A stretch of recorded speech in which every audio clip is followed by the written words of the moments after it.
Welcome everyone who's dialed in. My name's Chris Nagel. I'm an attorney here at Holland and Knight, and with me are Amy Fuentes, Kara Ariel, and Eric Crucius, also attorneys at Holland and Knight. We appreciate you taking the time to join us on the webinar today. We had one of these about 2 weeks ago, and we've had so many questions and follow-ups and new developments that we thought it was worth having a follow-up today. And we're focused on the government contractor COVID-19 vaccine mandate. And I'm going to level set a little bit, and then I'm going to step back and start asking questions from our expert panel here. But I'll just start off by making sure we're all on the same page. And we did this last time, but I think it's worthwhile. The requirements and regulations around the vaccine mandate are confusing enough and have changed enough that I think it's always worth taking a few minutes and just level setting what we're talking about and where the requirements stem from. I think of this in three buckets. You've probably heard about the OSHA mandate that is pending.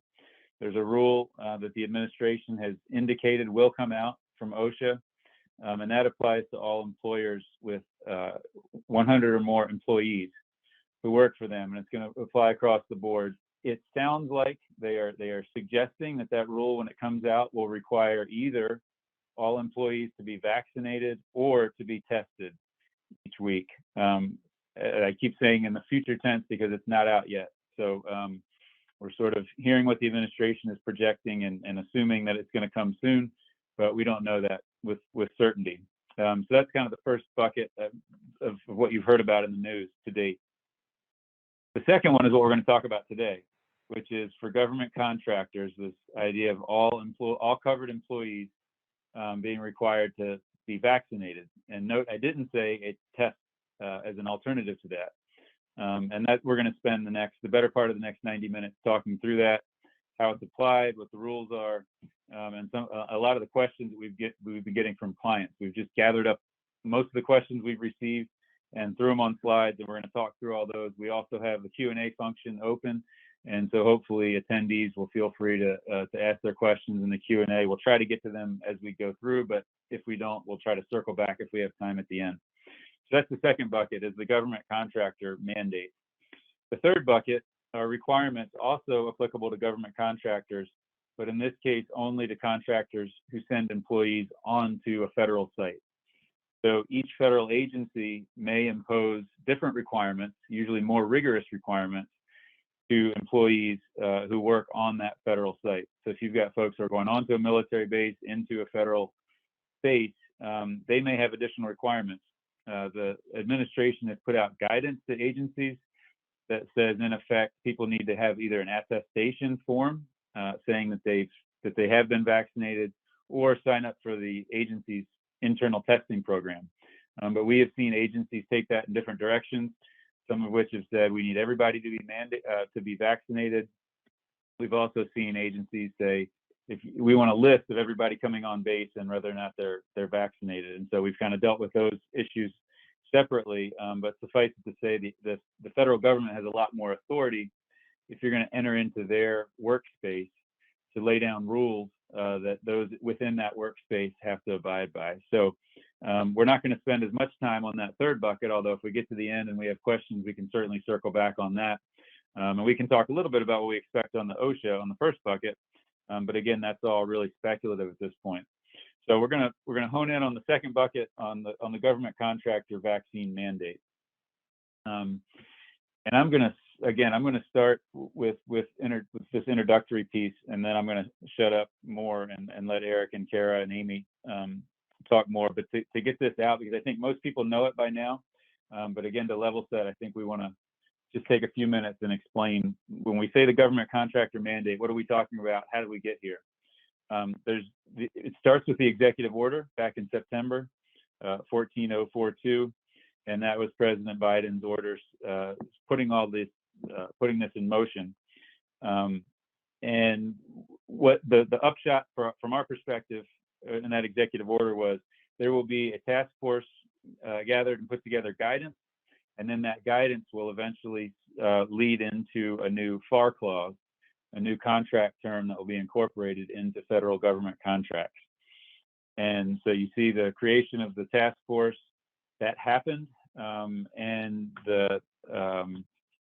the guidance stemmed from that task force. So the guidance at a very high level, we're gonna drill way into the weeds on all this, but at a high level, the guidance set forth first and foremost who is a covered employee, and so who do these mandates apply to? And there's kind of two parts to it, and the GSA put out a really helpful graphic that we've got in a few slides. So we'll spend more time on this, but to level set, so an employee is anybody full-time or part-time who works on or in connection with a government contract. So on a government contract is pretty easy if they're a direct bill. In connection with a government contract typically has meant in the past that person spends a certain threshold of their time on the government contract. Recent Department of Labor regulations have imposed a 20% threshold there, but the guidance does not include a similar threshold. It just says on or in connection with. And some of the FAQs, they specifically call out things like legal review, HR resources, and billing. And so these are your sort of indirect bills, your overhead folks. If this person touches a government contract, unless and until the guidance changes, that person is considered a covered employee.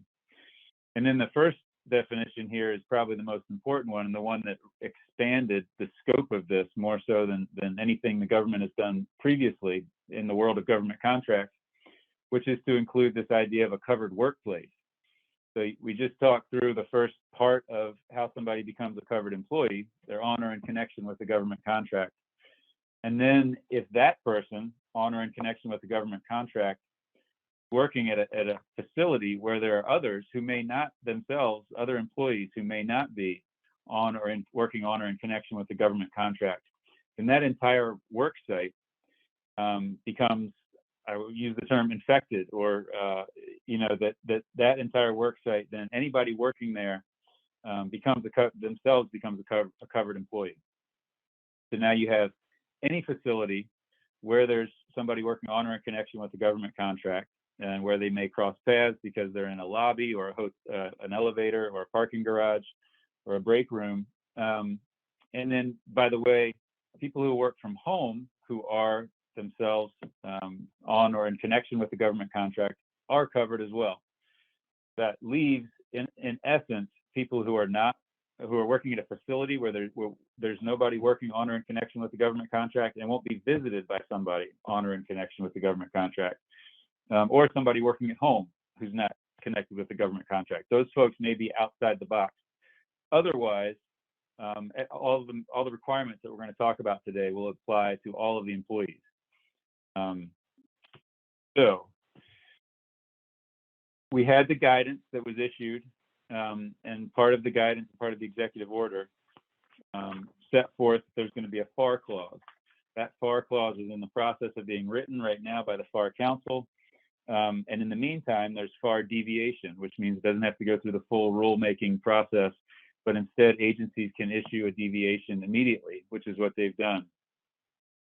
And we've got the text of what the ultimate FAR clause we expect will look like, and what most of the deviations, what all the deviations look like for the most part. There's a few minor wrinkles, but for the most part, this is what the FAR clause indicates that was issued by the task force pursuant to the guidance.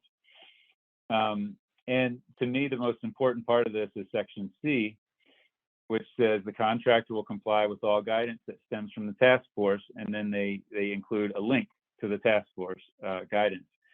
And note that it says, as amended, the contractor shall comply with all guidance, including guidance through the FAQs, as amended during the performance of this contract. So meaning, whatever's at that link, whatever's at that guidance that the task force has put together and is currently on the link, is what the contractor's obligated to follow. And so I think there will be legal questions around that. Is that an enforceable obligation? If we don't know yet what the ultimate obligation will be, if that task force guidance changes in the future, will that be enforceable? But right now, that's what the contract clause says. And then another important point that contractor will include the substance of this will flow down to all subcontracts unless they're underneath the simplified acquisition threshold, which is currently $250,000. So one other important note to point out here, and going back to the initial discussion about the buckets, you've got OSHA on the one hand, you've got the government contractor requirement, and then you've got the on-site requirements. The OSHA requirement is going to be the government acting as a sovereign, the government saying, we're the government, you live in the United States of America, you've got a company with 100 or more employees, OSHA has jurisdiction over that, therefore, anybody in this that has 100 or more employees has to follow these rules. That's what we expect from the OSHA guidance. By contrast, this is a contract term. This is not the government acting as a sovereign, but rather the government acting as a contracting party. And we expect judges to look at it as a contract term, as a contract administration function. And so the government is one contracting party and the contractor is the other. And frankly, they're on equal footing, except for the fact that the government, of course, has incredible buying power and leverage from that perspective. So I think it's helpful just to keep in the back of your mind, what triggers the obligations for the federal contract mandate? Well, the answer is it's this contract clause. And it's when this contract clause is inserted into a contract and the contractor signs the contract saying, yes, I'm agreeing to be bound by these terms. Part of our contract now includes that whatever is posted on the federal worksite workforce task that the task force puts together, that I will follow those guidelines. All right, the deviations, as we talked about, this is waiting for the FAR Council to issue its final rule, and these are some of the agencies that we've seen issue deviations. They're not all the same, although they do track generally the same language, but there are wrinkles, so important to keep an eye on those. Let me stop there, and maybe we can start with Eric Crucius. Eric and I both do kind of compliance and litigation work within the government contract realm. Eric, can you talk us through kind of the issues that you've seen in terms of who is and is not a covered employee? From our, we mostly represent employers, contractors.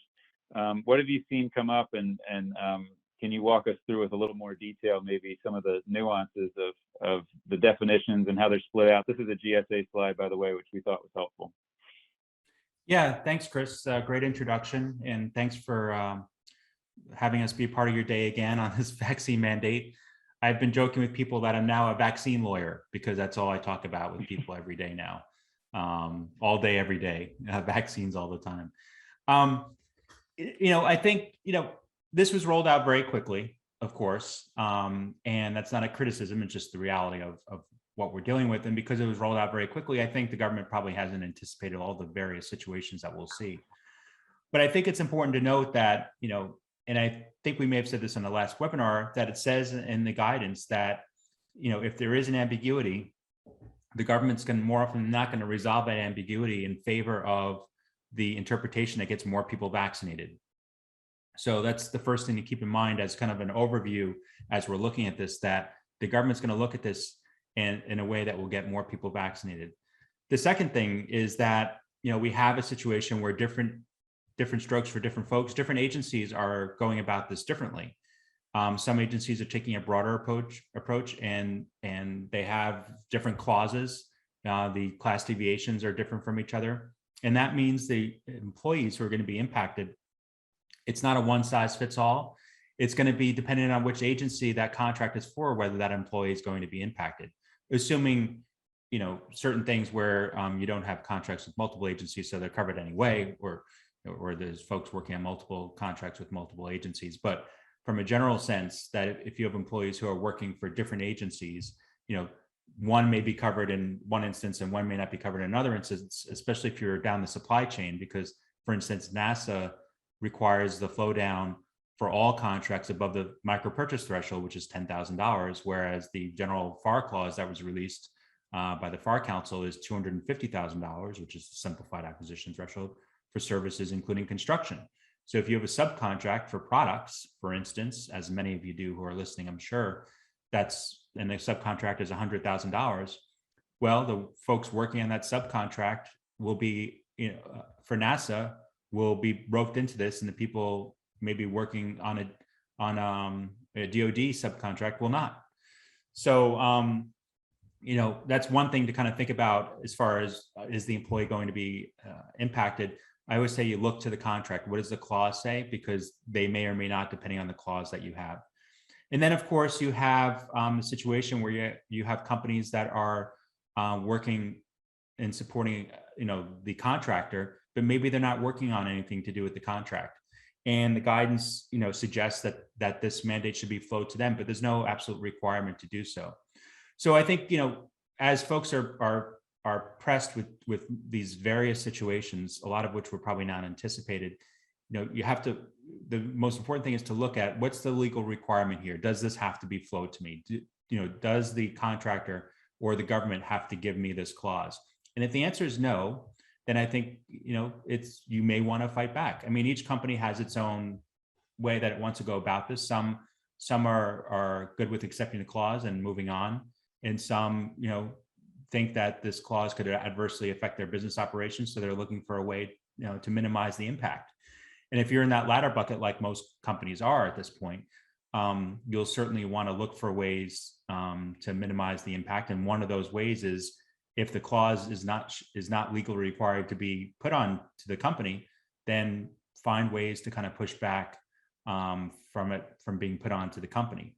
And that means that people who work on the contracts may be not covered instead of being covered by accepting the clause. So that's just, I'll talk through this GSA slide a little bit because I think it's a really good slide, but from a general proposition, I think those are important things to think about. You see the number one category, if you have a covered contract, if the government's legally required to put the clause on in the contract and there's a bilateral modification, you sign the clause, and anybody working on that contract is going to be covered by this mandate. And then you have folks who are working in connection with, and those folks will also be covered by this mandate. And the in connection with language, we originally thought there might be a 20% floor for those folks because that's how DOL has used that language in the past, and the government's used that language in the past to have a 20% floor. But here, this is for the first time, they're not putting a floor in. So it doesn't matter how little time that these in connection with employees are working on a contract, they're going to be covered by this mandate. And then number three is probably the most controversial, for lack of a better word, but the most difficult part for a lot of contractors to comply with. You have a wide swath of folks who don't have anything to do with government contracts, but they're going to be covered by this mandate by virtue of the fact that they work in the same workplace as folks who are in the first two categories on this slide from GSA. So, it's very difficult to kind of rope off those people and figure out, a way to kind of keep them separated. There's probably not a way to keep them separated unless you have the people who have nothing to do with government contracts. You have them work from home and don't give them the ability, don't really have the ability to get into the office workplace where there are people working on or in connection with the contract. So that's my 2 cents on that, Chris. I'm happy to pass it back to you or answer further questions on it. One more thing. We got a couple questions. Oh, sorry, I was going to jump in on one thing really quick. So for covered contractor employees who are authorized under the covered contract to perform remotely from their residence, I just want to flag really quick that the guidance frequently asked questions does provide that even if you are working at your home, at your residence, and you're a covered contractor employee, you are still required to comply with the vaccine mandate if the company has signed that modification. So I just want to jump in really quick and add in that distinction because that's also been a controversial point that has come up in the EO. Thanks, Chris. Yeah, now I think, Amy, that's a terrific point. If you look at question 11 in the FAQs, they address that directly. They don't address the folks who are working in connection with the contract working from home. So I think that's a point of, to put it kind of, it's a point of ambiguity. I mean, if you look at the definitions, you could make the argument that they are covered, but if you look at the FAQs, why didn't they include the in connection with people as being covered from working from, even if they're working from home, if they didn't intend to include those people too? So I think that's an area that I think we could look for hopefully further clarification from the government. Chris, I'm curious, and Kara, if you have any thoughts on that. Yeah, I think we're good. I'm just looking at the questions here. We've got a few questions that touch on what you just said, Eric. So maybe now's a good time to address some of those. The first one that I will bring up because it just makes sense in terms of the way we've walked through this. My organization has 2 federal contracts that were implemented, signed before October 15th. We have to comply with the mandate. I think the answer, stemming from what you said, Eric, is the mandate. You have to comply with the mandate once you've signed a contract that includes the mandate, or a modification that includes the mandate. And so functionally, the way this is working is that new contracts will have this FAR clause or the FAR deviation included in them. Option year extensions, option year exercises, option year extensions will likewise have this included in them. But what we're seeing right now is agencies taking the guidance, which encourages them but does not require the agencies to include in other times, i.e. right now, to issue bilateral modifications, meaning you get an email from the contracting officer saying, we would like, this is modification number 1 or modification number 10 to the contract. We would like you to sign this, please, and this will now make this mandate clause that we walked through on the earlier slide. This will now make the mandate clause applicable to you. So that's the time at which it becomes, and that's the reason that I brought up the government acting as a sovereign versus a contracting party. This is not an abstract floating obligation. Rather, it's a contract obligation that doesn't take effect until and unless the contractor signs it. So I think the question would be, did the government include the mandate clause in that contract that you signed before October 15th?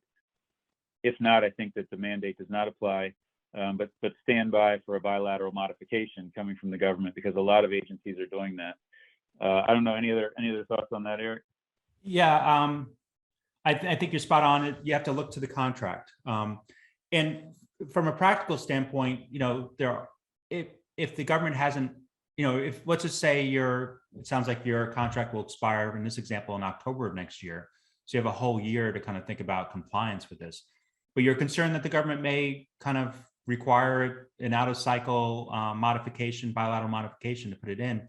And you look at your workforce and you're seeing you're going to have a lot of difficulty complying with this based on the vaccination rates in your workforce and the vaccine hesitancy of the folks there.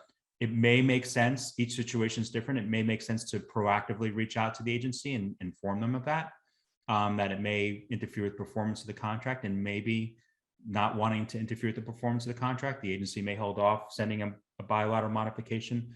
Once they send it out, it's much more difficult to make it go away.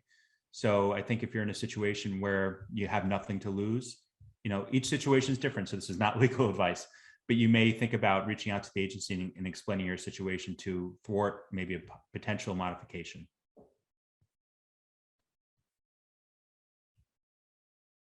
Okay, that's really helpful.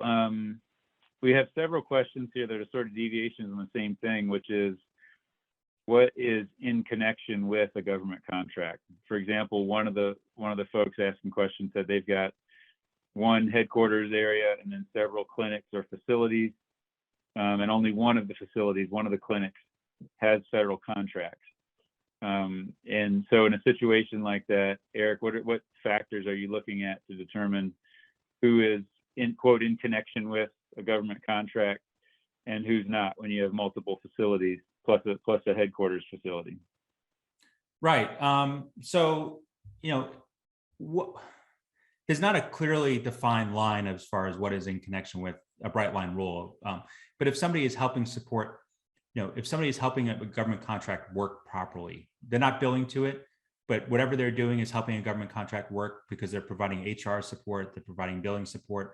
Maybe they're providing inside sales support after the contract is awarded. Perhaps they are providing support from a C-level vision of where the company should go and the kinds of contracts they should get. Then I think that those folks would all be covered by the in connection with. You really have to look at it as somebody who has no kind of connection with the government contracts at all from a strategic or daily point of view in order to kind of get around that in connection with. I imagine the government would take a very broad approach. And then I think the other question talked about the different locations. If you want to have a location, perhaps you have a location where there's no government contracts or in connection with support at all. in that instance, you want to make sure that those folks who work at that location are not going to visit, the headquarters and have those employees kind of mix. It's particularly unclear from the guidance as far as people maybe visiting different locations as a one-off and things like that. What happens then? Does it infect a new location? That's more of a case-by-case basis. I don't think we could talk about in detail here today. But I do think that if you have folks who are regularly working in different corporate offices, maybe having all one corporate office focus on government contracts support and another one not, would help keep that one that's not from requiring to have the mandate at that time. Yeah. I wanted to just jump in really quick. I do agree with Eric that this is that what is work performed in connection with a covered contract, that's a little bit of an undefined term. But what we do have in the guidance is, in the response to question 17, the guidance provides that employees who perform duties necessary to the performance of the covered contract, and then it specifically says, but are not directly engaged in performing the specific work called for the covered contract. So it's not just going to be your direct billable employees, as Eric pointed out earlier. It's going to include your human resources folks, billing, legal review, and anything that can kind of broadly fall into that category. So just wanted to jump in with kind of what we do know from the guidance. Thanks. Yeah, and I would also say, if you're worried about compliance with this rule and you're helping a company with compliance with this rule, you're probably working in connection with a government contract also. Yeah, good point. Okay, I think we had a quick disconnect there. So unfortunately, we lost a lot of the questions that folks had posted. So if you've got a question that's not answered, please go ahead and post that again. What we're going to do now is start moving into some of the questions that we've heard. Chris, I see a lot of the questions, so I can run through them a little bit. Yeah, I think we've addressed quite a few of them. Yeah. So I think the scope, I think we've probably talked through who is covered in some detail. I'm trying to see if there's any that we've not addressed yet. Yeah, I think we've talked through this one for the most part. So let's move on to some other questions that we've received from our clients. Covered contractor employee, we've gone through. Salespeople, I think, Eric, you touched on that. The answer is yes. How about sort of oversight executives? To me, I think the answer is yes, unless Eric or Amy, you've seen any nuance to that. I think if it's part of the executive's portfolio, the answer is probably yes, they're covered, which then makes it a lot more difficult to siphon off different facilities because you've got executives who likely will visit those facilities. But have you guys seen any nuance or sort of play in that definition as it relates to higher level folks that are oversee different business units? Not too much there. I mean, I think, those are such specific situations, it'd be difficult to kind of address them on a case-by-case basis. I will say I've seen a lot of questions, and I think there are some in the chat box about 1099s, independent contractors, things like that. And if they're truly independent contractors, you have a subcontract agreement with them, and then you just flow the clause down to them, and they have to attest essentially to themselves that they're compliant with this. I think that's the direction for that. Be interested to see if Chris, Amy, or Kara have anything else to say. But I think with those 1099s, if they're truly 1099s and you're treating them like 1099s, you are not going to be making them, fill out a form. That's what they have to do themselves for themselves as a subcontractor. You have to treat them like another subcontractor. Kara, I'd be interested to. Eric, I agree, and I think it's important too, from the standpoint of independent contractor classification, right? Which is something that tends to be a red flag for a lot of companies, tends to pop up on the IRS's radar. So it's not only about compliance with this mandate, but if you get too closely involved, I think, in evaluating the verification or the exemptions of your 1099s, then you could actually be supporting an argument that undermines independent contractor classification.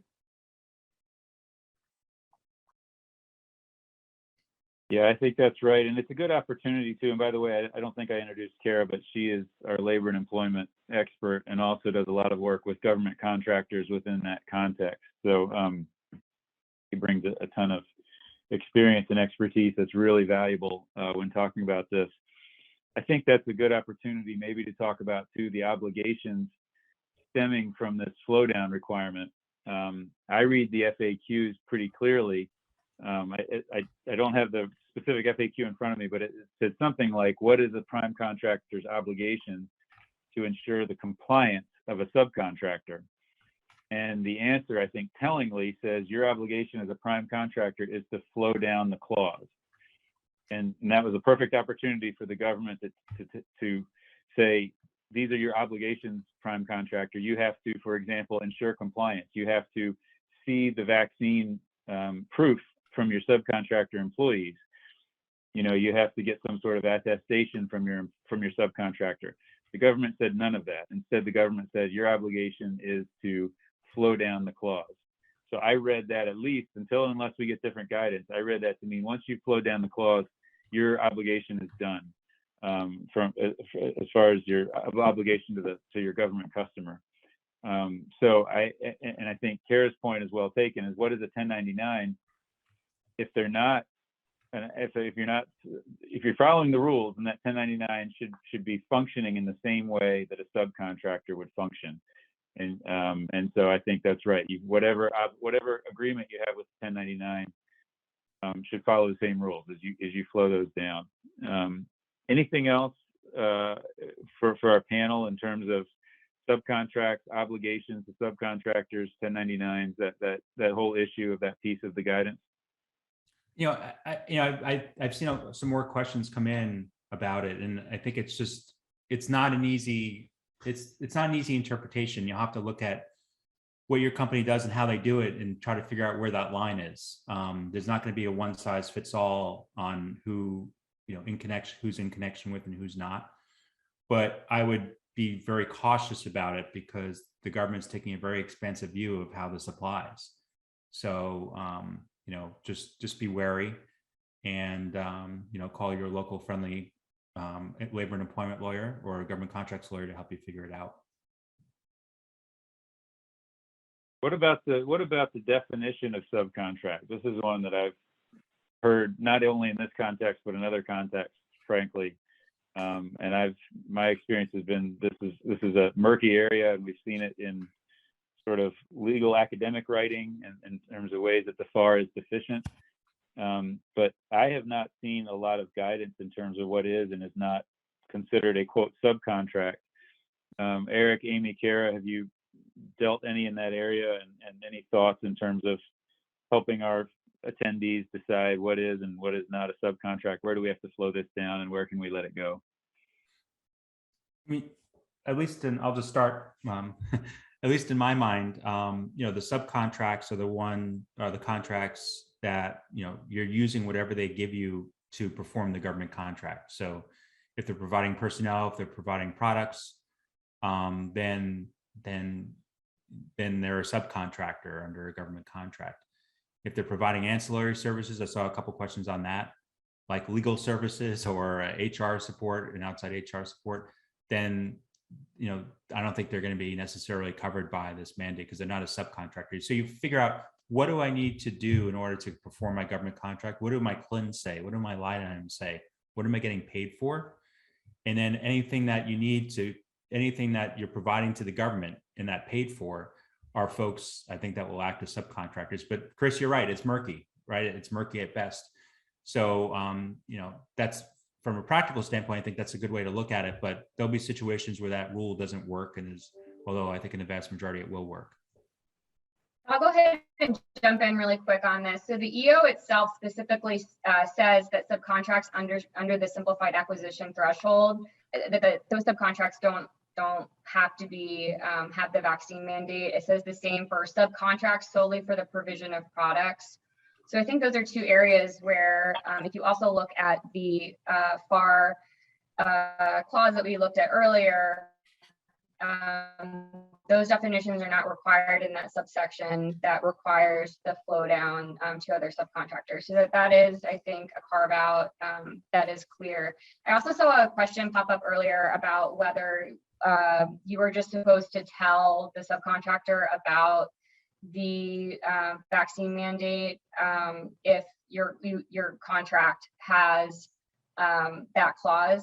and you've accepted it? And the answer is no. If you're required under the clause that you've accepted in your contract to flow it down to a subcontractor, you then need to issue a bilateral modification to your subcontractor flowing that down as well. You can't just let them know that this is floating out in the universe. So just wanted to kind of follow up on those points really quick.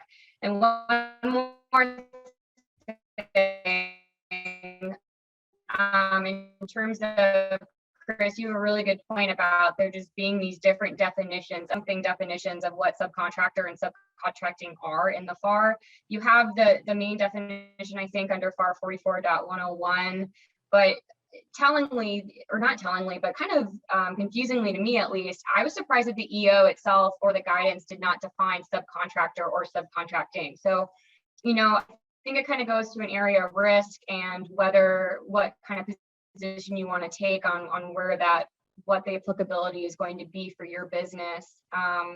But you know, all of that being said, as Eric kind of said earlier today, the intent of the EO is to require as many people to be vaccinated as possible. So I think that when you're considering the risk and whether you need to flow something down, just kind of keep that in the back of your mind. Yeah, Amy, all really good points. I'll just caution one thing, because I agree that guidance says $250,000, no products. Some of the flow down clauses that were issued by agencies didn't go in that direction for whatever reason.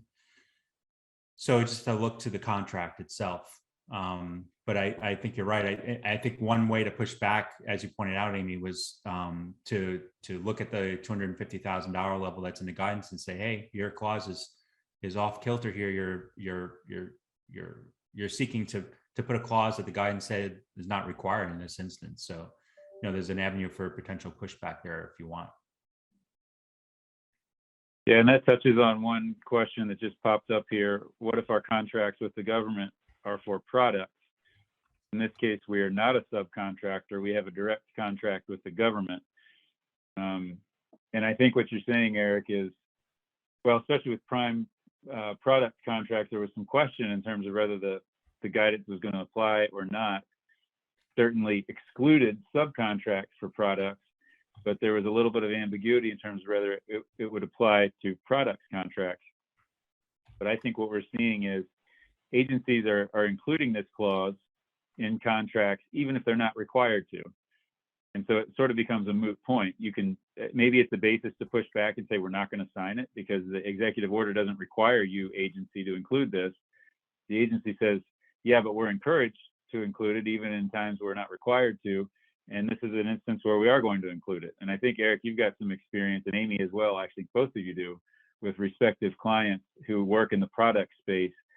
And you're seeing that, in fact, agencies are including it and sort of irrespective of whether they're required to. What has been your guidance to your clients in those situations? I'd go even further and say that there are prime contractors who have contracts with the government for products are flowing it down to subcontractors, even though those subcontracts are solely for the provision of products. And the flow down clause in the class deviation only specifies services, including construction, as being the allowable flow down. So I think, you know, you have a situation where everything's happening really quickly. There are these really large prime contractors, and they're just going to flow this down to everybody because they don't want to worry about being non-compliant. So if you're a subcontractor selling just products, there are a lot of the class deviations that came out from the different agencies, not all of them, but a lot of them allow an avenue for pushback if you're getting a clause from a prime contractor if you're just selling products as a subcontractor. From a prime contractor standpoint, if you're selling products and the agency wants to put the clause in, the only, you have a legal fight potentially, but is that a fight you want to take on? Because the agency has a right to attempt to put a clause in your contract. You have a right to push back, but in the end, if the agency is not going to do business with you because you're not accepting the clause, then you have to accept it or mount a legal challenge of some kind. So, you can talk about the difficulty of compliance and what that's going to do to the workforce and your ability to perform. You could talk about the fact that it's not legally required to be put in your contract, and especially if it's out of cycle. And if that doesn't work, then it's just a matter of what do? You could either accept a clause or not accept it. And if you don't accept it, you might lose that business. And the only third option is a legal challenge of some kind, which, that's not cheap, of course. I don't know if Amy or Kara have anything else.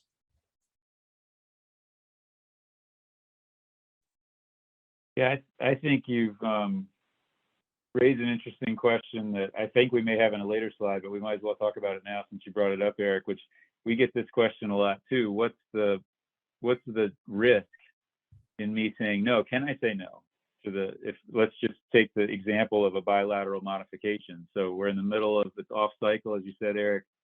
The government issues a bilateral modification, asks you to sign it and send it back. I think it's worth hitting on that point one more time because we've heard it. You know, there's a difference between you're now out of compliance and you've just decided not to sign a contract with the government. So you've got that question, and then in parallel to that, once we have the obligations in place, we've either signed a new contract or we've signed a contract modification that includes this clause. Then what? Then what if our workforce is not vaccinated by December 8th or whatever the date that we sign the contract? Then what? So I guess two parts. One is, what if we choose not to sign a contract modification? And then secondly, once we've signed it, then what are the risks if we're not in compliance after that? Eric, maybe we start with you, and then we can see if Amy and Kara have other thoughts. Yeah, I mean, you have a choice as a company whether to sign these modifications or not. That's certainly an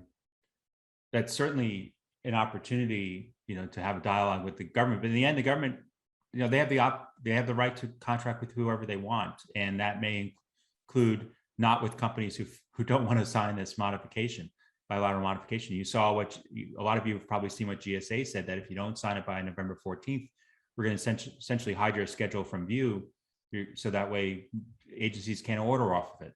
And I think that's a similar tack that we'll see across the government as they try to enforce this mandate. They'll say, you have a right not to sign this, but we have a right not to do business with you if you don't. And I think that's the consequence that you have for not signing it.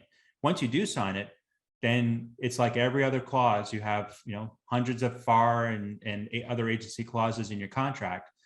You have to comply with it. And if you know you're not complying with it, yet you're performing the work anyway and sending out invoices, that's a False Claims Act issue, of course, or if you're reckless. You know, it's really imperative that once you agree to sign up to the clause, you comply with the clause. Now, sometimes mistakes happen, accidents happen. That's inevitable in all our lives and companies. So, you know, when that happens, if you discover after the fact that you were not in compliance, you know, the answer may be to kind of volunteer that information to the government and say how you've rectified it. It's dependent on the situation and your relationship with the government and potential legal obligations that you have, such as under mandatory disclosure.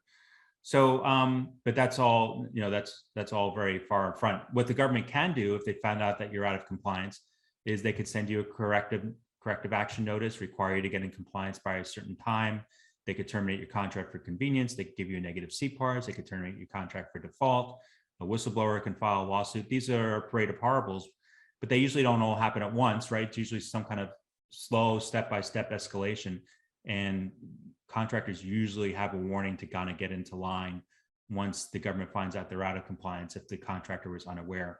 But that's not a promise. It's just, it's how things usually go.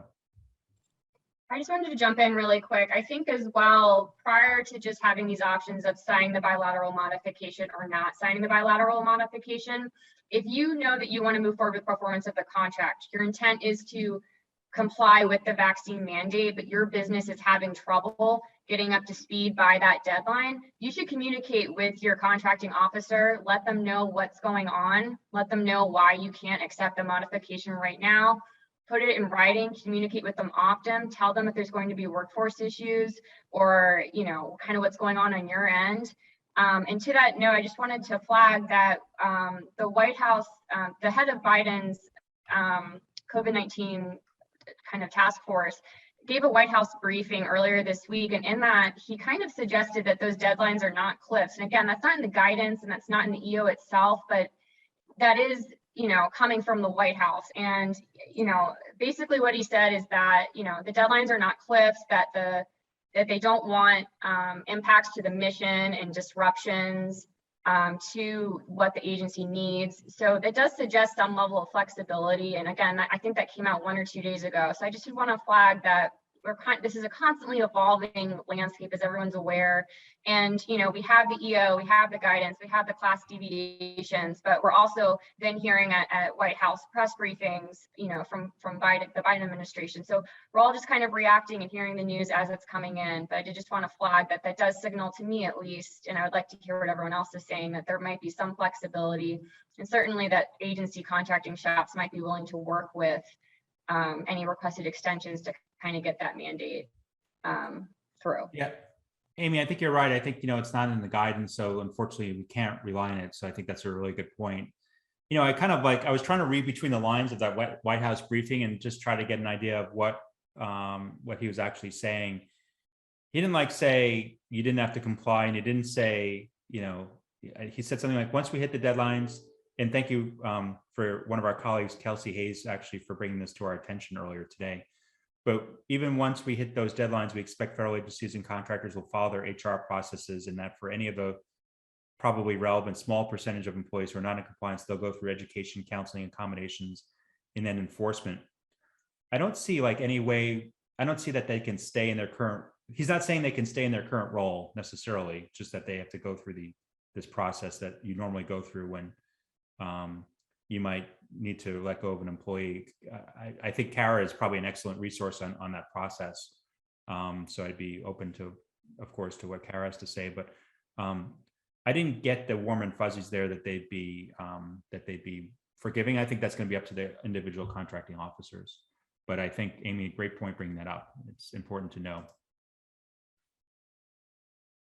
Yeah, it's confusing because we reread what the guidance says and what's in the contract, and I think that's how ultimately a judge or an enforcement action that's sort of a black and white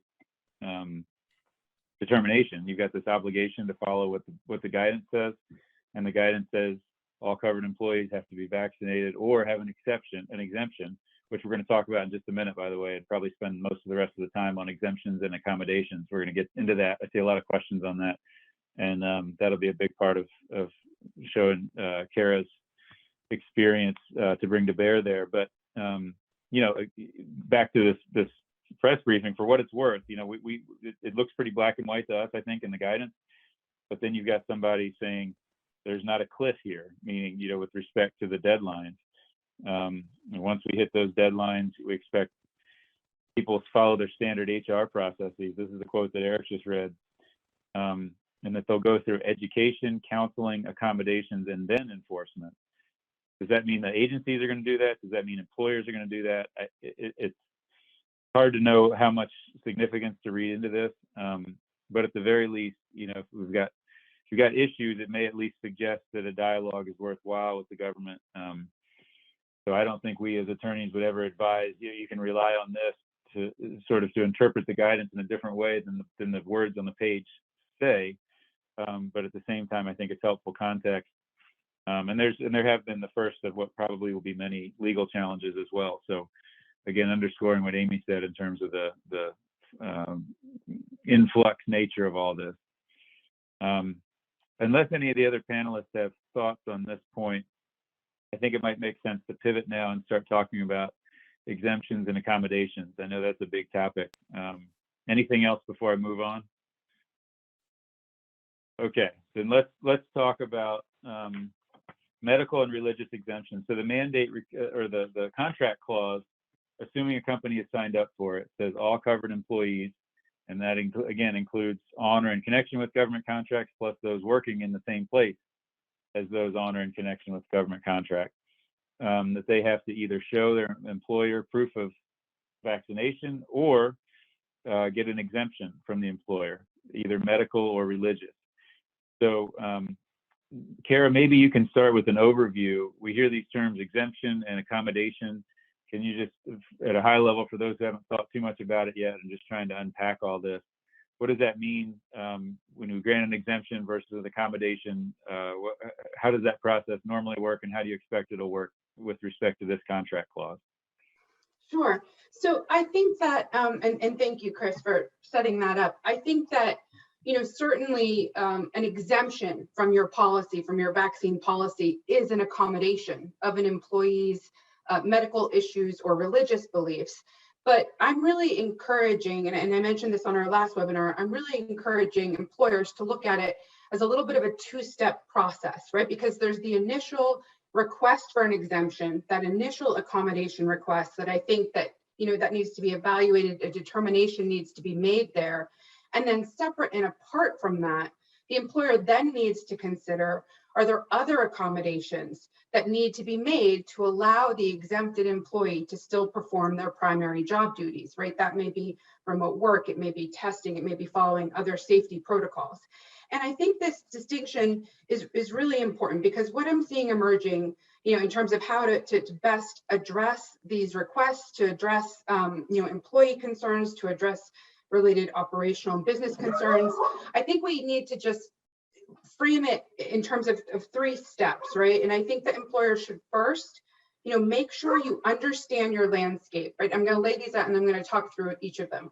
Make sure you understand your landscape as you're making these decisions and evaluating how to communicate with your employees and with other decision makers in the company.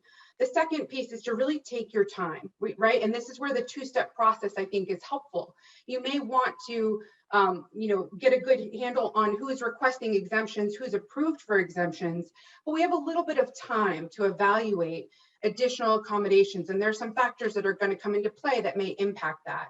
The third thing is to set yourself up for success, right? As an employer, in terms of retention, in terms of communicating with your employees. And so I think there are ways you can do that frankly are dependent on these first 2 steps. But I think we need to start really looking at this process through those 3 kind of guidelines. So breaking it down just a little bit more, understanding your landscape is so important, because there's going to be a really big difference between, an employer who has 90% of their workforce already turning in their vaccine documentation versus only 60%, right? So you need to understand how your overall workplace is going to be affected. Maybe it's specific work sites, maybe it's specific contracts. I think you also need to have a good sense of, how concerned your employees are. Is this just a matter of you haven't really implemented a policy yet, and so you don't have a good sense of who's going to be able to comply or willing to comply? Or are you pretty clear that you're going to have a lot of pushback? It's helpful to know that. And then finally, making sure, the reality of it is, the way decision makers view these issues comes into play, right, for each company. So if the decision makers, and Eric and Chris and Amy have all kind of mentioned this, if the decision makers are looking to make sure they're minimally compliant, but not to go beyond that, your approach and your messaging and your decision making may look a little bit different than if your decision makers are looking to have a broad, workplace mandate notwithstanding these requirements. So that's helpful to understand as well. Taking your time, I think, is critical, and it's a luxury that we have right now. I'm not talking about a lot of time, but I think that there is no reason to take quick action on any kind of adverse action against employees that aren't willing to comply. Any kind of adverse action in terms of determining that employees can't be ultimately accommodated, even if they're approved for exemptions. We know that the guidance is changing. We've gotten new guidance from the EEOC just this past week on religious accommodations from the vaccine mandate.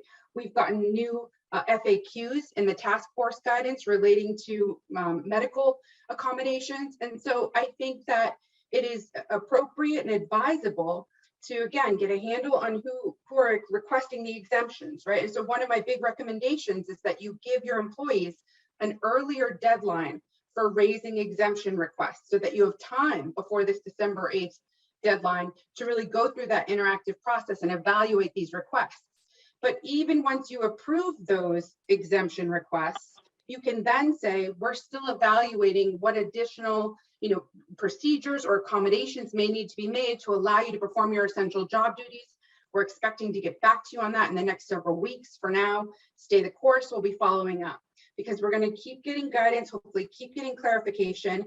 And I think especially with respect to testing as a potential accommodation, once this OSHA standard drops, we know that the standard for larger employers is allowing either vaccination or testing. So it's my hope that there's going to be some more specificity and clarification there in terms of the parameters of a testing program. Maybe there'll hopefully be some guidance on, who pays for those tests, right? There's a little uncertainty there under current federal law, at least. And then maybe what that testing scheme needs to look like. So there's nothing wrong with kind of holding off on making a determination on those final accommodations, and hopefully we'll end up in a much better position to speak to it. I think the last piece in terms of setting yourself up for success is making sure that you're talking to your employees about this in a way that recognizes their concerns, their needs, their questions. You can absolutely, and this is just a general employment law principle, right? You can communicate with your employees with empathy and with recognition of what their concerns are, while still adhering to your own requirements, while still making sure you're in compliance. And I think that it's important as you're talking to employees, number one, to make sure they do understand this is not necessarily your policy, right? If you have kind of the advantage of the fact that this is something that's being imposed through your contracts. And so I think it can be helpful in terms of getting employees on the same page with you, maybe open to listening to a little bit more if you're making clear that this is about a contract clause and about the company's ability to continue doing business with the federal government, right? And that's what this is. This isn't a law. This isn't anyone forcing anyone else to get a vaccine. You're trying, it's a business kind of continuity issue. I think that, certainly, even though you may likely want to have your vaccine policy in place, you may want to use that December 8th guideline. That doesn't mean you necessarily need to act on any enforcement right away, right? You could make the decision, for example, that if your employees are not technically on covered contracts because your contract hasn't been modified yet by the 8th, you could wait to kind of let that play out. That's going to depend a little bit on your operational needs, right? You need to make sure you're starting to look to fill a position in case you need to let that employee go. The White House briefing gives us a little more of an indication that maybe there's going to be an opportunity to come up with a plan to address those employees that aren't in compliance or that aren't approved for accommodations, to kind of work with them on the education and the counseling to see if you can pull them along. The FAQ for government contractors says that when employees aren't approved for an accommodation, you can give them a set time to come into compliance with the vaccine requirement, which suggests that maybe that time would extend past December 8th. So I think that, establishing trust and credibility and rapport with your resistant employees can really help down the road once you are getting closer to having to take enforcement action here. And once you're dealing with situations where maybe you've got a real staffing issue or an operations issue because you have a larger percentage of employees perhaps on a particular contract who aren't in compliance. And I think that follow-up, communications, regardless of what your policy says, there's nothing wrong with having HR reach out to your outliers who haven't, provided either a request for an exemption or their vaccination card, and checking in with people individually, checking in with employees to see, do they have any questions or concerns? Are they planning to comply? And making sure that you're establishing that personal connections that hopefully you can pull your employees along with a we're in this together kind of attitude. I think that can help a lot. I know we have some specific questions, Chris, on the next slide. Yeah, let's move to the next slide. That's a great overview, and we'll try to get into some of the specific questions that we've heard from clients, and if we can, try to get through some of the questions that we're getting from the webinar as well. So examples of reasons for requested religious or medical exemptions, and I think maybe baked into that, well, if we've seen specific medical exemptions, Kara, that would be helpful to know, but I think baked into that question is what sort of counts as a religious exemption or an accommodation that, what should companies be looking for, and is there some definition of religion and sort of deeply held, sincerely held? What are you advising clients who have questions like that surrounding a particular employee maybe who says this is a religious issue, and the employer may have some questions about that? Yeah, I'll address them each in turn, and starting with religious exemptions. I mentioned this last time, the bar is pretty low. And the EEOC guidance that just came out reiterated the fact that, while you can look at certain factors such as maybe the employee's past practice or the timing of their request or the reason for their request, the EEOC reiterated that essentially it's possible to, have a sincerely held religious belief that you didn't sincerely have before, right? And so there's no kind of set time you need to be adhering to a particular belief system or practice. There is no formal religion. It doesn't have to be in line with sort of the mainstream tenets of any particular religion. You don't have to go to any particular place of worship. So it's really a very broad standard. And interestingly, in its guidance, the EEOC, which they almost never do this, but they share the form that they're using with their own employees. And that form was pretty limited in terms of asking their employees to establish, what is your religious belief and how does it impact you in terms of your ability to be vaccinated. Now, we know that other federal government agencies have been asking additional questions, right, where that go a little bit further and say, okay, what other vaccines do you not get because of your religious beliefs? How do these religious beliefs affect your other practices, right, with respect to these kinds of issues? And I think that at a minimum, employers need to make sure that they've established that the employee has articulated a religious belief as the basis for their not being able to get vaccinated, right? And you can ask the employee to explain why their religious belief precludes vaccination.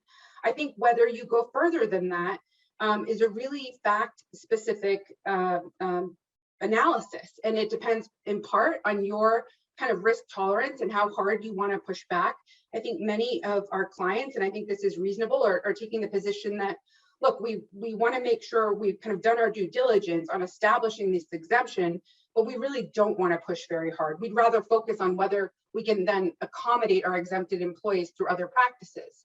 We have some clients who are instead saying, look, we know and we believe that these are not actually sincerely held beliefs, and maybe that's because we keep seeing the same exact quotes from our employees, or when we look on the internet or social media, or the same churches or form letters that are being sent out. And we do want to press a little more, right? We do want to kind of hold our employees to a little bit more of a higher standard. And so it's really just a matter of what your objective is, what your risk tolerance is. I think it's certainly a matter of how burdensome it's going to be to kind of manage the exemptions that you get, which may depend on, how many you have in a particular sector or in a particular contract or team, and what types of accommodations, are or are not available.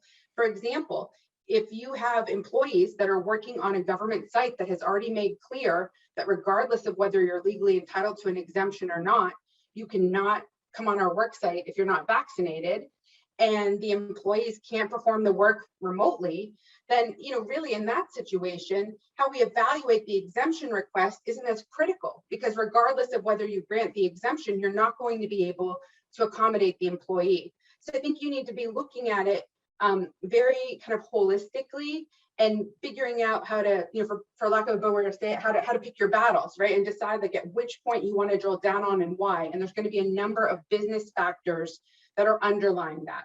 Legal risk and compliance is one of those factors. I'm sure we'll see, some EEOC charges or some, demand letters from plaintiffs' attorneys and these kinds of things. And so, a lot of folks are taking the view that the EEOC is likely to be pretty employer friendly, right, on these kinds of issues. And that may well be true.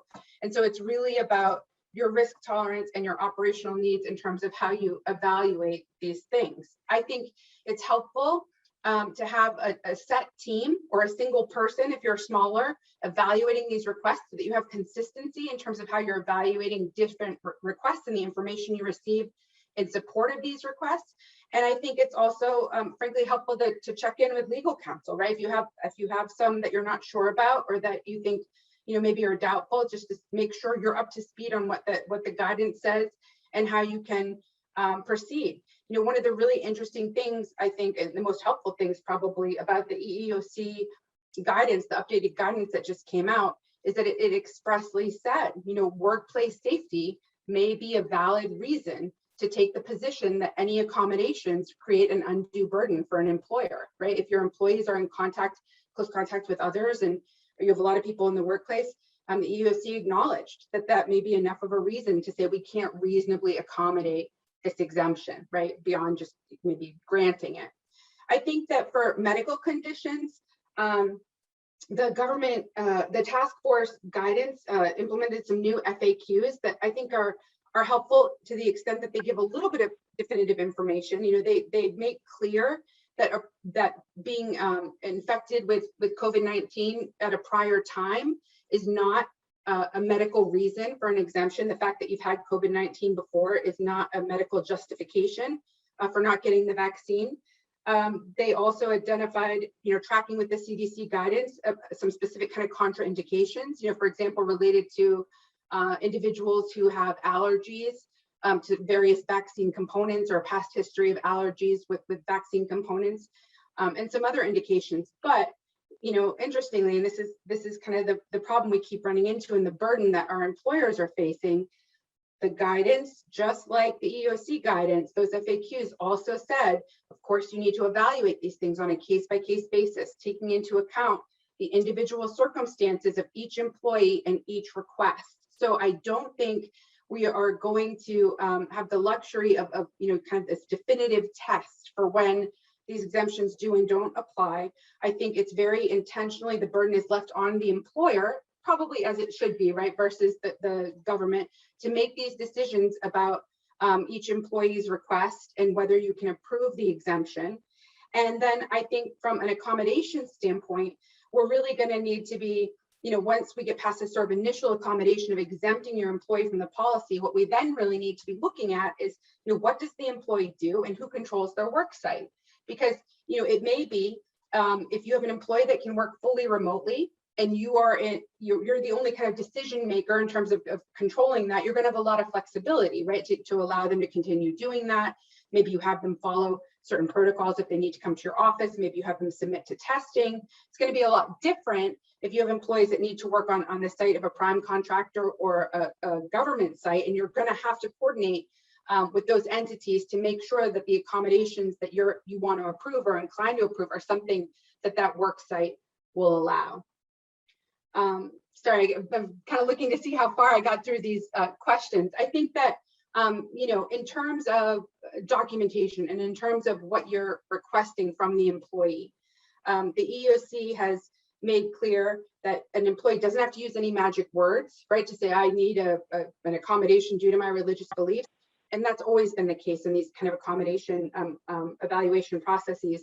But once you're clear that the employee is letting you know that they need an exemption for a medical reason or disability or for a sincerely held religious belief, then I think you are allowed to require the employee to comply with your process, right? So you are allowed to make them fill out a form that's compliant with the law, where they set forth in writing, you know, the basis for their request and why, you know, identifying whatever the medical issue is, identifying their religious belief, and then the fact that, you know, how it would preclude them from getting vaccinated.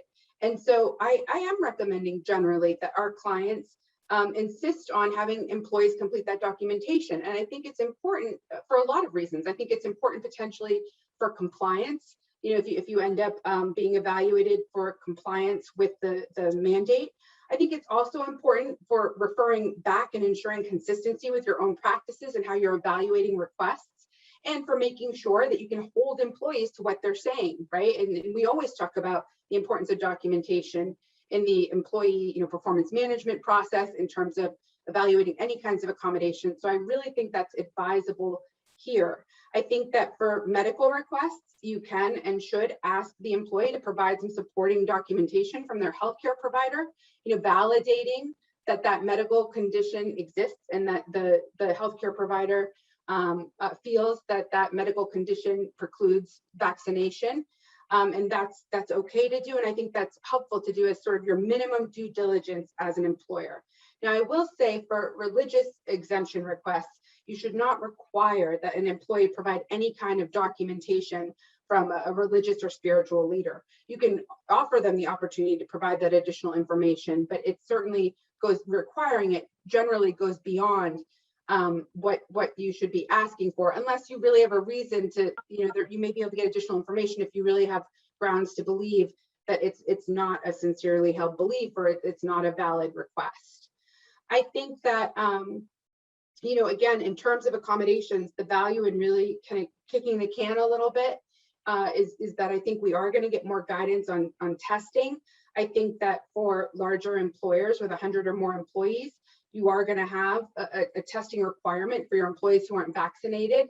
And so whether there's any kind of direct threat issue that's addressed in the OSHA temporary standard, that gives you more guidance on whether or not you even have to allow that is going to be helpful.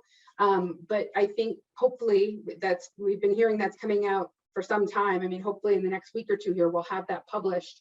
And then I think that'll give us a lot of insight on testing. And even for smaller employers, I think once we have that clarification and guidance, it'll make sense, right? Even for smaller employers to kind of adopt some of that based on what we're seeing from OSHA and what they're saying for large employers. So, you know, I think it's causing a lot of the HR folks I work with a lot of stress and concern. I think it's something that employees feel very strongly about. They have very strong opinions about it. I know a lot of our clients are getting these kind of indignant and inflammatory communications from their employees. You know, for example, I see these questions over and over again where employees are demanding to know, you know, is the employer going to compensate me in the event of my death if I get the vaccination? You know, please provide me with medical information relating to the efficacy of these components of the vaccine. I mean, we're seeing all kinds of things like that. And so I think the key is to try to de-escalate, right? You're not required, you shouldn't be answering those questions, right? You don't want to get into, I think, an antagonistic posture with your employees. You want to try to de-escalate, make sure they understand what you're doing and why, make sure they understand what your process is, and then try to be, you know, flexible. Say, look, we're going to work with you in terms of enforcement, in terms of where we end up. We're going to work with you to strike the right balance between, you know, making sure we're compliant and we can retain this important business and move forward, and then also making sure we're as mindful and as sensitive as possible to your, you know, needs and interests and situations. And I've seen that going a long way, and a lot in personal calls really are helpful. If you do not yet have a policy in place, I strongly recommend that you have a policy in place, and that's to both manage employee expectations and also to have something, you know, for consistency's sake, right? To ensure you're adhering and treating everyone the same and adhering to your own kind of deadlines and requirements, and that you have something to refer back to, right? When you're following up with an employee, when you do need to get to that enforcement point. As I also said, I think it's really important that even if your deadline for verifying your vaccination status is December 8th, it's helpful if you have earlier deadlines, right? For those exemption requests, an earlier deadline perhaps for employees to let you know that they don't intend to comply. And that's going to help you from a planning standpoint and operational standpoint. And it's also going to help you potentially, you know, have some of those one-on-one conversations that will help you get through to your employees and maybe get to a better place in terms of your overall compliance by the time you hit that deadline. That's great. Thank you, Kara. So I think you've answered most of the questions that we had on our slides. We've got a couple of questions from folks that I think are going to just further tease out what you've already said. One of them is in regard to accommodations for covered employees. Can a covered employee who has been granted an accommodation still work on a covered contract? And I think what I heard you say was there's nothing sort of in the abstract preventing that, but there may very well be something, especially if somebody's on site, that the government has additional requirements. And so you could say, yes, we're granting the exemption, but there may or may not be accommodations, and that's going to vary a lot depending on what requirements apply to the employee's physical workplace. That's right, Chris. And you know, in the guidance itself, when the guidance addresses the masking requirements, you know, that guidance differentiates between vaccinated and unvaccinated employees, which suggests that, you know, certainly the intent is not to disqualify all covered contractor employees who are legally entitled to these exemptions from continuing to work on the contract. But I think the two biggest things you're going to need to look at is what is the role of the employee, what work do they do, which is going to tell you, how it can be performed, where it can be performed, and then who controls their regular work site. And those are really going to be the two biggest factors. And I think the most stringent kind of requirements and the most pushback you're going to get are for your employees that are working on a customer site or potentially on a prime site. So you could, and this is something we've kicked around. It sounds like there may very well be even with the same employee, the same conceptual employee working two different places, you could envision a scenario where you grant an exemption to one employee, but that employee works on site when the government says mandate or else you don't come on, vaccine or else you don't come onto our site. In that case, there is no accommodation for that particular employee. And if there's no other place that employee can work within your company, then likely you start making decisions with respect to terminating employment because there's no accommodation. And that very same employee may have the ability to work from home or work from your home office, in which case, if the company doesn't have any other requirements imposed by the company, this mandate that we're talking about may require that, may allow for that employee just to continue doing business as usual. You grant the exemption, and that really is the accommodation, and the employee is able to continue working. So I think if I'm hearing you right, I think you could have very different outcomes just based on where the employee physically is working each day. That's right. And this is always the case with reasonable accommodation analysis, but the EEOC reiterated in its recent guidance that you can treat employees differently, right, based on legitimate business factors, and that it's really critical to not get too far ahead of ourselves in terms of saying, these are the accommodations we're going to provide or not provide, because you really do need to look at each individual situation.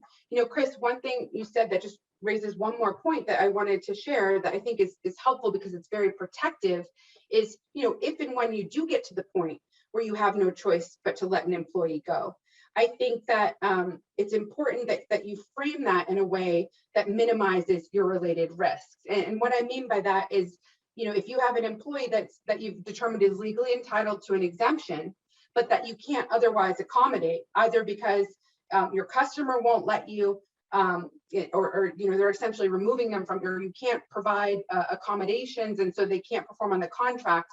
A framework that we always use when an employee is effectively removed from a contract is for the employer to take the position that you are not going to be terminating any employees because of their vaccination status or because they've requested or been approved for an exemption from your vaccine policy. You will be terminating because the employee is not able to perform in their assigned job, right? They're not able to work on the contract. You're not able to accommodate them in a way that allows them to continue working on or in connection with the contract, and you have nowhere else to place them. And even though it's a little bit of a fiction, right, for a lot of our contractors that already know, of course, they have nowhere else to place the employee, but I think it can be helpful, and I think it can be legally protective for employers to at least go through the steps of documenting that, once you've determined that the employee can't continue working on the contract, to document, maybe it's just an email between a decision maker and HR and recruiting, that there are no other open positions for which the employee is qualified to work. And that is the reason why you're ultimately letting the employee go, because you have no place for them. Yeah, that's great practical advice. One other thing, at the risk of spending too much time on this, and I don't think we can, because I think it's foremost of most of our clients' minds. Another question that may allow us to say the same thing in a different way is, if we exempt an employee due to a medical issue, do we have to make them test for COVID, or is that just optional? Is this different for a religious accommodation? And that's a good question to me, because there seems to be this underlying sense that, well, if we give an exemption, then there must be something else we have to do with respect to that employee, which may very well be the case. But I think what you were saying, Kara, is this is driven by the employer. If the employer decides, for our company, we have a requirement to ensure safety, or fill in the blank from a policy perspective, but we're going to make the decision that everybody, if they're not vaccinated, gets tested. I think you're saying that's an acceptable outcome for the employer. And so in that case, the accommodation would be testing, regular testing for that unvaccinated employee, assuming they're able to continue doing their job. On the flip side, there may also be employers in the exact same spot who say, no, we don't think testing is required. We really want to do the bare minimum to that question that's on the screen, and we've heard that before as well. We want to do whatever the bare minimum is to meet our contractual obligation under this term. And in that case, there would be no testing required for the employee, because that's not part of the employer's internal policy. So it seems odd that you could reach such different outcomes in the same set of circumstances, but are we hearing that right? And is there any other kind of nuance that you would add to that? That is right under the task force guidance, right? There's nothing in the guidance that indicates that a covered contractor needs to implement a testing program or needs to provide any specific accommodations or impose any particular requirements. Now, of course, this is going to be greatly impacted for any employers who are covered by the anticipated OSHA emergency temporary standard.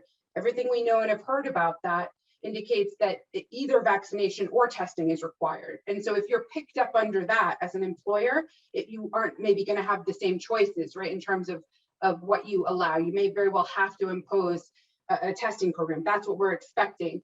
But otherwise, absent any other requirements from customers or from state laws or things like that, then there's nothing, at least in the guidance, that requires it. I think I saw a question pop up about unpaid leave, right, as a potential accommodation. And certainly that's an accommodation. You're going to look at it from the standpoint of whether it's practical to carry an employee, particularly if you need to fill the position, move forward with filling the position. And I think I'm a little bit of a broken record here, but communication with your employees in terms of any accommodations that you provide is going to be critical. So you may end up saying to an employee, look, we don't believe we're going to be able to accommodate you, but perhaps your contract hasn't actually been modified yet. And so we are going to start looking to fill your position, right, for when the contract is modified, but you can continue right now until we get to that point. Or maybe it's that you're going to place the employee on unpaid leave, right? So they can kind of consider if they want to make any changes, or you can see if any changes emerge in the underlying requirements, but you want to let the employee know, we aren't guaranteeing your employment for any particular period of time. We are going to start looking to fill your position. So I think just being really transparent and upfront with your employees about what you are and aren't doing, what you can and can't do, is going to help manage your overall risk. That's great. And one more and then we'll flip for the last few minutes to just a few more kind of odds and ends that we haven't covered yet. But one more question that came up that I've seen multiple times is on who bears the cost of if there is testing. Can the employer require that the employee pays for the testing? And this may be one also that stems, that will matter what the OSHA guidance or what the OSHA requirements come out with. But I guess assuming we don't have OSHA yet, what are your thoughts on that, Kara? And then have you heard anything in terms of what the OSHA requirements might impose with respect to who pays for the testing? Yeah, so I think that right now it's unclear. I think that there's an argument under the FLSA that testing needs to be paid for, and also maybe that for non-exempt employees, the time spent testing also needs to be paid for, not just the test itself. There's at least a creative argument that maybe the testing isn't required if the employee also has the option of being vaccinated. Although I think, again, that's sort of undercut by this idea that if you have a valid medical condition or sincerely held religious belief, then really do you have the option, right? So that's undercut. There are state laws that come into play. We know certain state laws require payment for any of these kinds of tests. And so I think I am hoping that OSHA will address it, since they are going to be addressing testing generally and will provide some clarification and guidance on that front. I'm a little bit worried that perhaps they'll address payment for testing in the context of testing as an alternative to vaccination, but not necessarily once the legally entitled kind of exemption from vaccination comes into play. So there may be kind of an outstanding distinction there. But honestly, Chris, it's another reason why right now I'm saying, look, let's not implement any testing program yet, right? Like, let's start thinking about it and preparing for it and considering it as an accommodation. But unless it's something our customer already has in place or is requiring or making available through their work site, let's give it a little bit more time to see if we can get some more clarification on this point. Because, you know, right now, if you asked me as a practitioner, what does the FLSA require? I would say, I think there's a very good argument that the employer will need to pay for this testing and will need to pay non-exempt employees for their time, but that can be very expensive and burdensome. And so we don't want to act on that before we have to. And we may certainly get some clarity or guidance that makes it apparent that that's not the case. And so I think it's one of those areas where it's beneficial to wait and to let employees know that we're going to get back to them on it for sure, but that we're not making a decision right at this moment. Yeah, and we had one of the attendees include a media article, and I saw something similar today, which was there are unnamed sources within the Biden administration who say that when the OSHA rule comes out, it will allow employers to impose those costs on employees, the testing costs. So, you know, for whatever that's worth, like, it's sort of like the White House briefing. You know, Chris, that would be consistent. Content. It'd be consistent with what we know the administration is trying to accomplish, right? Which is vaccination versus testing. And so that's why I am hopeful that we'll get that clarification.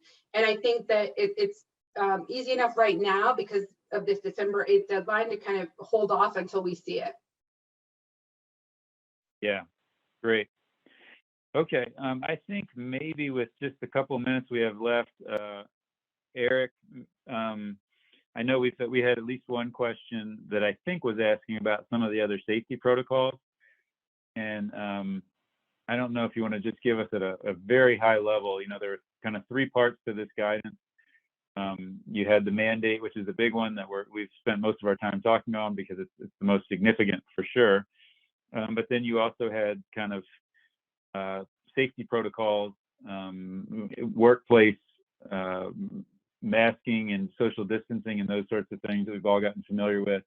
And then you had naming of an individual who's responsible for all this for the company. So if you could, in maybe a minute or two, just spell out what other obligations you're seeing your clients deal with, if we can set aside the 500-pound gorilla in the room, which is the mandate.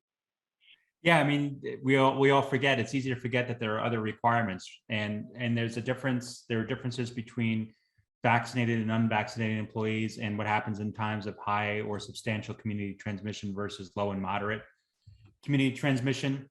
So, in high and substantial, masks are going to be required whether you're vaccinated or not. It looks like. For low or moderate transmission, masks won't be required for vaccinated individuals, but they will be for unvaccinated folks. And then for outdoors, masks won't be required for vaccinated folks, but they will be required for unvaccinated folks when there's close contact, quote, with other people who are not fully vaccinated. And on physical distancing, there's none required for vaccinated people, but 6 feet to the extent practicable for unvaccinated people. So you could see there are clear differences between how vaccinated and unvaccinated folks are going to be treated. And I would be very wary about making sure that this is followed to the letter, because there will be people who will be empowered to be whistleblowers and something like this if they see that nobody's wearing masks or people aren't keeping, you know, if there's somebody who really believes in vaccinations and they see unvaccinated people not wearing their masks and the company not doing anything about it, I could see complaints being filed out left and right. So I'd be very careful from a compliance standpoint for the company to really be on this and make sure that people are complying with these requirements. Yeah, and one more question. We got 1 minute here, but I think it's a really important one.